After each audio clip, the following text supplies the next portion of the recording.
అసలు భయం అంటే ఏంటి? అసలు భయం అంటే మానసికంగా మనిషిలో జరిగే ఒక ఎమోషన్ మాత్రమే అది. ఊహ తెలియక ముందే భయం అనేది మన మైండ్లో ఫీడ్ చేస్తున్నారు పెద్దవాళ్ళు అంటున్నారు. ఉమ్మడి కుటుంబాల్లో పెరిగి పెద్దవాళ్ళైన వాళ్ళకి పిల్లలకి 90% భయం ఉండదు. ఈ మధ్య ఎక్స్పెరిమెంట్ చేశారు. పాముల మధ్యలో చిన్న పిల్లాడిని కూర్చోబెట్టి ఆ పాములతో ఆడుకున్నారు తప్ప పాములతో ఎట్లాంటి అబ్బో నాకు పామే అదా ఇదని భయపడలేదు. ఫియర్, యాంగ్జైటీ, టెన్షన్ ఈ మూడు మంచి మిత్రులు అన్నమాట. నమస్తే, వెల్కమ్ టు పొలిటెంట్ హెల్త్. ఈరోజు భయం మన జీవితాన్ని ఎలా ప్రభావితం చేస్తుందో తెలుసుకునే ప్రయత్నం చేద్దాం. Psychologist and mind coach Shashank పాలోజ్ గారు ఈరోజు మనతో పాటు ఉన్నారు. ఆయనని అడిగి మరిన్ని విషయాలు ఇప్పుడు తెలుసుకుందాం. నమస్తే సార్. నమస్తే మేడం. సార్, ప్రతి ఒక్కరూ వారి లైఫ్లో ఏదో ఒక సందర్భంలో భయపడే ఉంటారు. ఆ భయం వల్ల ఎంతో కొంత కోల్పోయి ఉంటారు. అసలు భయం అంటే ఏంటి? మేడం, భయంతో కోల్పోవడంతో పాటు భయంతో లాభం పొందిన వాళ్ళు కూడా చాలామంది ఉన్నారండి. అసలు భయం అంటే మానసికంగా మనిషిలో జరిగే ఒక ఎమోషన్ మాత్రమే అది. దానికి ఒక రూపం ఉండదు, దానికి ఒక ఆకారం ఉండదు, ఏది ఉండదు, ఒక ఎమోషన్. ఆ ఎమోషన్ ఎట్లా ప్రారంభం అవుతుందంటే మనం బేసిక్ కిందకి వెళ్ళిపోదాం. ఒక చిన్న పిల్లవాడు పుట్టినప్పుడు 1 year తీసుకోండి. ఆ 1 yearలో ఆ పిల్లవాడికి ఎలాంటి భయం ఉండదు. మీరు కుక్క దగ్గర కూర్చోబెట్టాడు, అదాదో ఆడుకుంటాడు. ఈ మధ్య ఎక్స్పెరిమెంట్ చేశారు. పాముల మధ్యలో చిన్న పిల్లాడిని కూర్చోబెట్టి ఆ పాములతో ఆడుకున్నాడు తప్ప పాములతో ఎట్లాంటి అబ్బో నాకు పామే అదా ఇదని భయపడలేదు. ఈ భయం అనేది ఆ పిల్లవాళ్ళు ఎట్లా స్టార్ట్ అవుతుందంటే మనము సొసైటీ పరిసరాలు మొత్తం ఆయనకి ఒక భూతంలాగా చూపిస్తున్నారు. చిన్న ఎగ్జాంపుల్ తీసుకుంటే వాడు మెల్లగా నడుస్తుంటాడు, లేచి నడుస్తుంటాడు. అయ్యో లేవుకురా పడిపోతావు, భయం. అదొక భయంకరం భయపెడతారు. అన్నం తింటుంటాడు, అరే తినక కుతిగా పడుతూ లోపల ఏమైనా అవుతుందని మనం భయపెడుతున్నాం. లేదా ఇంకొక మాట అంటే అరే అట్లా అనకూడదు పెద్దవాళ్ళని అన్న భయం. అంటే ఇవన్నీ కూడా భయాలు మన కృత్రిమంగా మనం తయారు చేసి పిల్లవాళ్ళకు ఇస్తున్నాం. అట్లా భయం ప్రారంభమవుతుంది.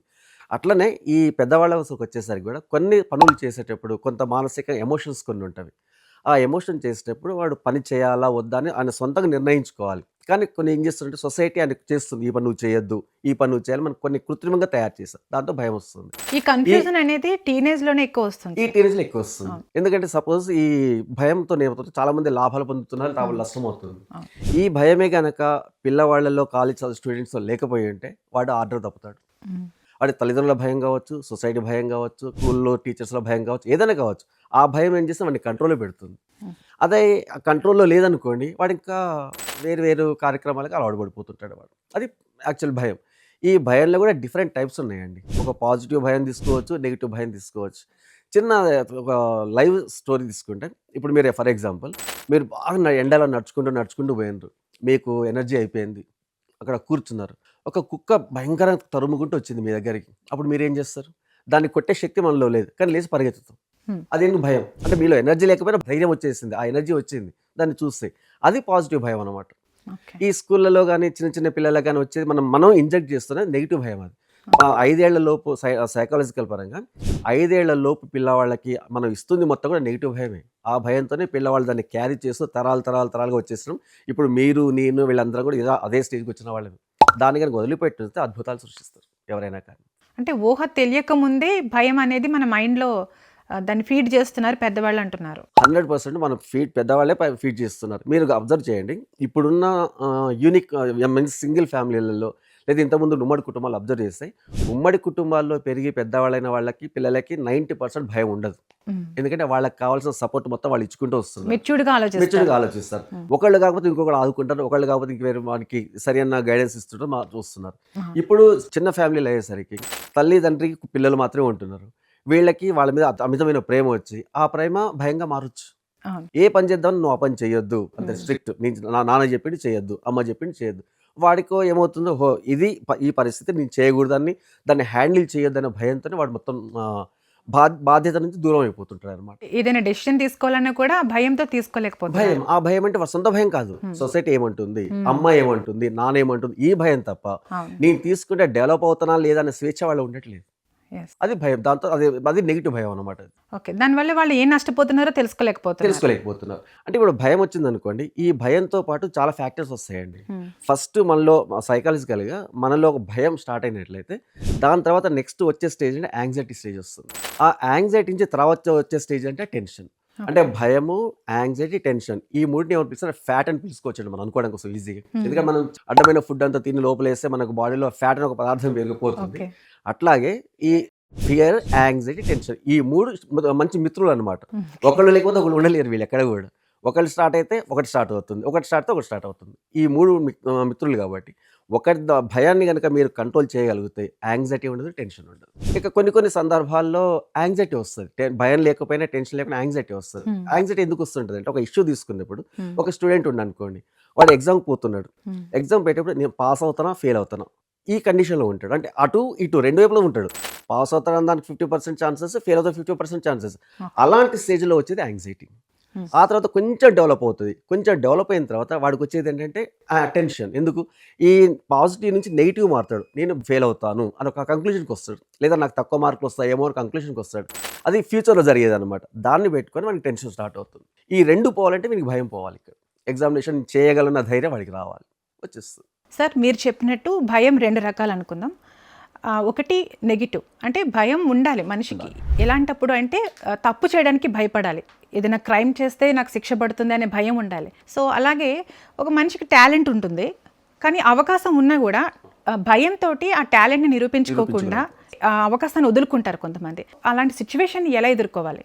మరి ఇప్పుడున్న ప్రస్తుత సమాజంలో 99% మంది వాళ్ళకున్న భయంతో అవకాశాలని డెవలప్మెంట్ వదులుకుంటున్నారు వాళ్ళు. ఇంకా అంటే వాళ్ళకి కావాల్సింది ఒక్క స్టెప్ నేను చేయగలను అన్న ధైర్యంతో అడుగు ముందుకు వేయగలిగితే వాళ్ళు ఆటోమేటిక్గా సక్సెస్ అయిపోతుంటారు. మీరు చిన్న ఎగ్జాంపుల్ చేయండి. ఒక స్టూడెంట్ స్కూల్కి పోని ఏడుస్తాడు. వాళ్ళ అమ్మ బలవంతంగా చేసి స్కూల్ ముందు వరకు తీసుకొస్తాడు. వాడు స్కూల్కి వెళ్ళిపోతాడు. ఎందుకంటే అక్కడ వాడికి ఆ ఇనిషియేషన్ స్టెప్ కావాలన్నమాట. ధైర్యం భయపడుతున్నప్పుడు నేనున్నాను అక్కడ మీరు భరోసా ఇవ్వగలిగితే, లేదా స్కూల్ బాగుంది అన్న భరోసా ఇవ్వగలిగితే హ్యాపీగా వెళ్ళిపోతారు. అదే ప్రిన్సిపల్ని మన లైఫ్లో అప్లై చేసుకుందాం. మనం ప్రతిదాంట్లో ప్రతిసారి ఓడిపోతూ వెనక్కి వచ్చేస్తున్నాం. వచ్చే ముందు ఒక్కసారి ధైర్యం చేసి అన్ని విషయాలు పక్క పెట్టి, సొసైటీని పక్క పెట్టి, మేజర్ మనకు కావాల్సిన సొసైటీ వాళ్ళు ఏమంటారో వీళ్ళు ఏమంటారో ఆ విషయాన్ని పక్క పెట్టేసి కొంచెం ముందుకెళ్ళి ధైర్యంగా స్టెప్ వేయగలిగితే అక్కడ సక్సెస్ స్టార్ట్ అవుతుంది. మీ ఏ ఫీల్డ్ తీసుకోండి, మొదటి స్టెప్ చాలా ఇంపార్టెంట్. ఆ ఒక్క అడుగు కనుక ధైర్యంగా వేయగలిగితే ఇప్పుడు మీరు అన్నట్టుగా భయాన్ని మనం భయపెట్టవచ్చు. ఓకే, ప్రతి ఒక్కరి లైఫ్లో అలా పేరెంట్స్ కానీ ఫ్రెండ్స్ కానీ ఉండకపోవచ్చు సార్.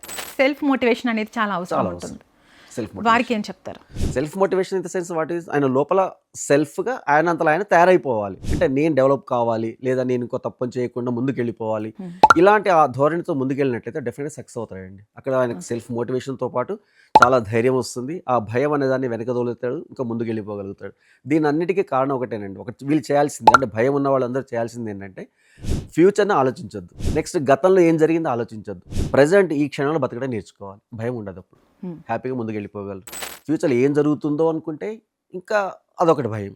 అయ్యో గతంలో మొత్తం అయిపోయిందే, నేను ఇంకేం చేయాల్సింది అనుకున్నా ఆలోచించుకుంటూ కూర్చుంటే ఇప్పుడు చేయాల్సింది పోతుంది. అట్లా అందుకే మీరు దాన్ని అన్ని వదిలేసి ప్రతి క్షణం ఈ క్షణంలో జీవించడం కనుక నేర్చుకుంటే సక్సెస్ అవుతారు. సార్, ఈ భయం మనిషి హెల్త్ పైన ఎలాంటి ప్రభావం చూపిస్తుంది? ఓకే మేడం, చాలా మంచి క్వశ్చన్ ఇది. భయం అంటే ఏంటంటే మానసికంగా అది మెదడు నుంచి మెల్లగా స్టార్ట్ అవుతుంది. మన బాడీలో ఉన్న హార్మోన్స్ మొత్తం కంట్రోల్ చేసే సిస్టమ్ ఒకటి ఉంటుంది. ఆ ఒక పార్ట్ ఏమవుతుందంటే అది టెస్టోస్టెరాన్ హార్మోన్ని ఎక్కువ తక్కువ కంట్రోల్ కాకుండా యాక్టివ్గా ఉంచినట్లయితే, అంటే బ్యాలెన్స్గా ఉంచినట్లయితే అది బాడీ ఎప్పుడు మూమెంట్ ఈజీగా ఉంటుంది అనమాట. కానీ ఈ భయం వల్ల ఏమవుతుంది, అది కొంచెం వెనక్కి వచ్చేస్తుంది. దాంతోపాటు అయోడిన్ ప్రొడ్యూస్ చేసే గ్రంథులు కొన్ని ఉంటాయి, అవి కూడా కొంచెం డిస్టర్బ్ అవుతాయి. అయినప్పుడు ఆటోమేటిక్గా బాడీలో రెండే సిచ్యువేషన్ జరుగుతుంది. ఒకటి పారిపోవడమా, లేకపోతే ఫైట్ చేయడమా. ఈ 2 సిచ్యువేషన్ జరుగుతాయి అన్నమాట. భయపడినట్లయితే మనం ఒకవేళ పోరాడడం ముందెళ్ళాం అనుకోండి సక్సెస్ అవుతాం. భయపడుతూ వెనక్కి వచ్చామనుకోండి ఆగిపోతాం.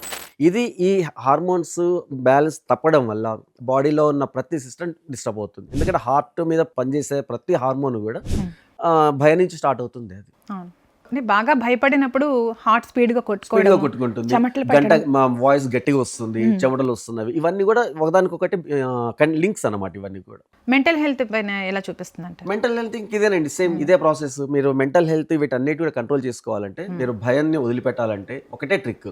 మీకు భయం అయినా, లేకపోతే టెన్షన్ వచ్చినా, యాంగ్జైటీ వచ్చినా ఒక 2 నిమిషాలు కళ్ళు మూసుకొని డీప్ బ్రీత్ తీసుకొని స్లోగా బ్రీత్ వదిలిపెట్టి 5 times చేసినట్లయితే ఆ సిచ్యువేషన్ బయటపడదు.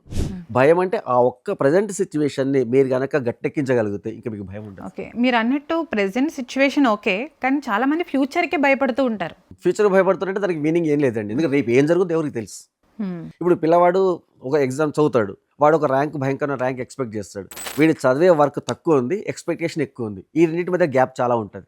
ఈ గ్యాప్ వచ్చినప్పుడు మనకి భయం స్టార్ట్ అవుతుంది. ఆ భయం స్టార్ట్ కానీ టెన్షన్ స్టార్ట్ అవుతుంది. కాగానే యాంగ్జైటీ వచ్చేస్తుంది. అంటే ఈ గ్యాప్ ఉండకూడదు. ఎంత హార్డ్ వర్క్ చేస్తున్నామో అది ఎక్స్పెక్టేషన్ అదే రేంజ్లో ఉండాలి. అప్పుడు భయం ఉండదు, టెన్షన్ ఉండదు. ఓకే, ఓవర్ ఎక్స్పెక్టేషన్స్ వల్ల కూడా ఓవర్ ఎక్స్పెక్టేషన్స్ ఫస్ట్ భయం స్టార్ట్ అవుతుంది. భయం స్టార్ట్ అవుతుంది. సార్, రీసెంట్గా నేను ఒక కొటేషన్ చదివాను. భయం దగ్గరే ఆగిపోతే బాధ దగ్గరే నిలిచిపోతావు. ఈ కొటేషన్ని మీరు ఎక్స్ప్లెయిన్ చేస్తారు? అది నిజమే కదండి. ఎందుకంటే భయంతో ఏ పని స్టార్ట్ చేయలేం, అక్కడ ఆగిపోతాం. మనక్కడ భయం లేకుండా ఉన్న వాళ్ళు ముందు వెళ్ళిపోతుంటారు, మనం ఇక్కడ ఆగిపోతుంటాం. తర్వాత వెనక్కి తిరిగి చూసుకుంటే మనకి మిగిలేదు నిరాశనే, అక్కడ బాధ మిగులుతుంది. ఈ భయంతోని ఒక ఫ్యామిలీలో భయం స్టార్ట్ అయింది అనుకోండి, ఆ కుటుంబం మొత్తం కూడా భయంలోనే ఉండిపోతుంది అండి. ఒక స్టెప్ కూడా ముందుకు వేయలేరు ఎవరు కూడా. దీంతో ఆ కుటుంబంలో పెరుగుతున్న పిల్లలు వాళ్ళ జనరేషన్ అంతా కూడా భయపడుతూ వాళ్ళ అవకాశాలు మొత్తం కోల్పోతారు. మిగతా వాళ్ళందరూ ముందుకు వెళ్ళిపోతుంటారు. కాబట్టి మీరు ఎవరైనా కానీ భయాన్ని కనుక వదిలిపెట్టగలిగితే మీ సహజంగా లభించే మీ స్వేచ్ఛ మీకు లభిస్తుంది. మీరు హ్యాపీగా ఎంజాయ్ చేయొచ్చు జీవితాన్ని.